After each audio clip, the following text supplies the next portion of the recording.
everyone, welcome to my vlog. I am Margajesa Ismalinshun, introducing to you the 5 different criticisms.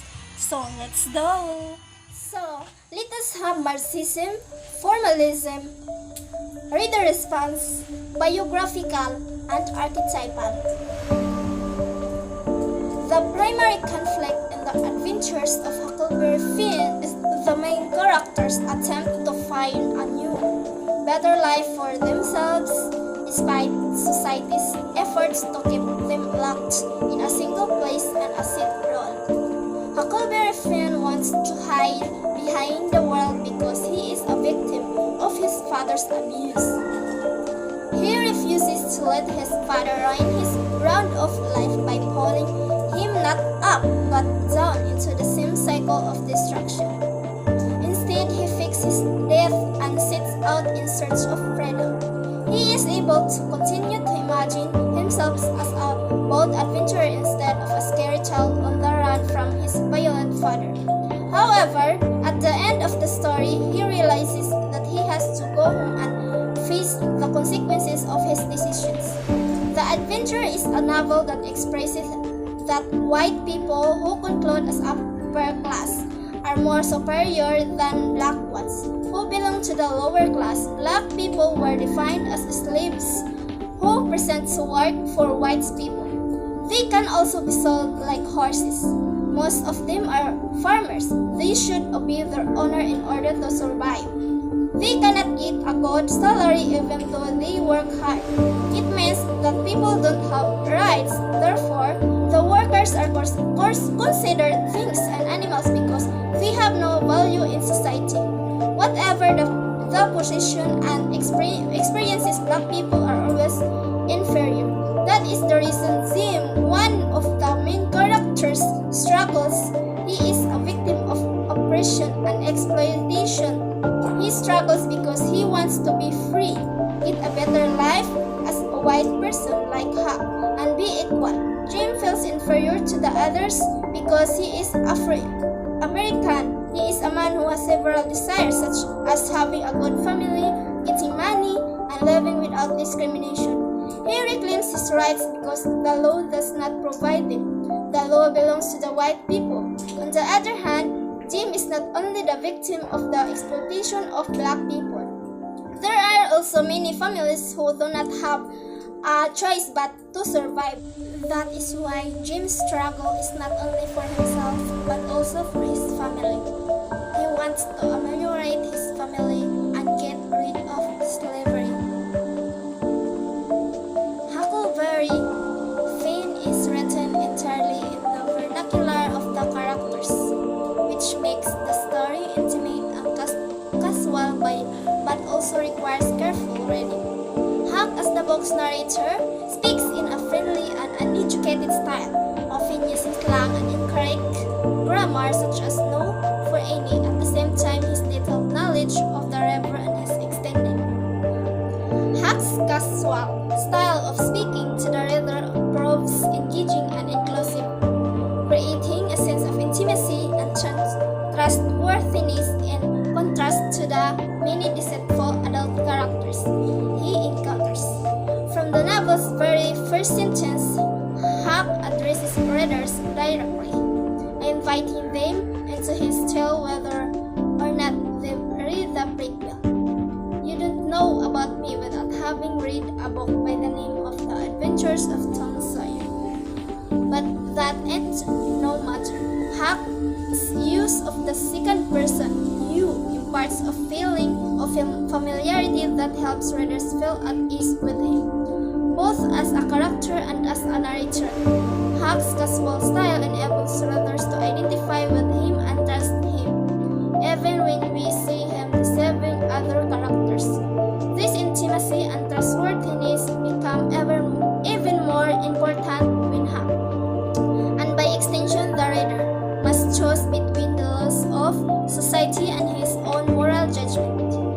Twin incorporates a number of specific dialects to indicate social, educational, and above all regional differences between characters, although numerous characters in the novel speak in dialects different from Huck's. The most notable character, who who does so is Jim. As evident in the first sentence Jim utters in the novel, "You only father don't know yet what he's going to do." When we first encounter Jim, his speech may be hard to parse and slow our understanding of the book. Words like "wound," which is going as, was, and pretty is pretty, may initially cause confusion.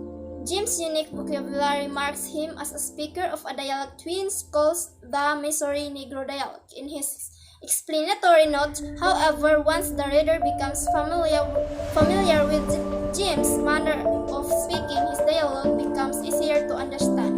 In this way, the reader may experience Jim's speech similarly to the way Huck experiences him as a person. Initially foreign and strange, but soon sympathetic and engaging. The adventures of Huckleberry Finn with particular regard to how Huck's life and personality tie closely to the Mississippi River. The novel ends with Huck continuing down and Mississippi River to wherever it takes him. Huck has become a long way by himself, and I think that this suits him most. Huck is a quiet individual with himself in mind. It's Huck throughout the whole story conquers many challenges. They all relate to one thing: the Mississippi River. Huck's true inner emotions come about on that quiet long river. This is where Huck can find refuge from the ever-changing world. Huck is your typical American looking forward to seeing what life has next in store in this beautiful world. As he later comes across and see how true America is, Huck does not like it and continues down on the river. Huck is a true individual and does not want to be involved in this time period issues and matters. The Mississippi throws natural challenges at Huck, yet also is a relaxation place for him. Wherever the river takes Huck is wherever he wants to go, which is anywhere Huck is too wild to be told what to do. Huck sleeps, eats, stops, anything wherever he wants, and socially will socialize him if he lets him. It letting Huck, and it's for the best both himself and America. The Adventures of Huckleberry Finn explores themes of race and identity, what it means to be free and civilized, and the ideas of humanity and social responsibility in the changing landscape of America. Twin uses three symbols in the Adventures of Huckleberry Finn: the Mississippi River Jim and the Widow Douglas Mississippi River. One of the most significant symbols that Twin used to symbolize the Mississippi River, which is symbolize their freedom from these aspects of their lives. During their journey, they can feel free and happy away from all these wars. The raft also represents the sense of freedom they feel because while they are floating along on the raft, they are safe. The character of Jim himself, if Jim as a character represents racism and the way society treats enslaved people, he represents slavery in the South as a whole, shown by how people look down on him throughout the novel. It is also demonstrated through his downtrodden demeanor, although people look down on him in such a way. It is shown throughout the entire book that he is a loyal and honest man. Huck throughout the novel shows significant growth as a character because of his time with Jim. He learns how his conception of race is wrong by the novels, and he respects Jim more as a person and becomes a great friend to him as well. The Widow Douglas is another of the symbols used throughout the story's plot. She represents civilized society and is one of the aspects of Huck's life that he is trying to run away from on the river. He is searching for freedom from having to act in such a civilized manner as he is supposed to in Widow Douglas' home. While on the river, he feels free from having to dress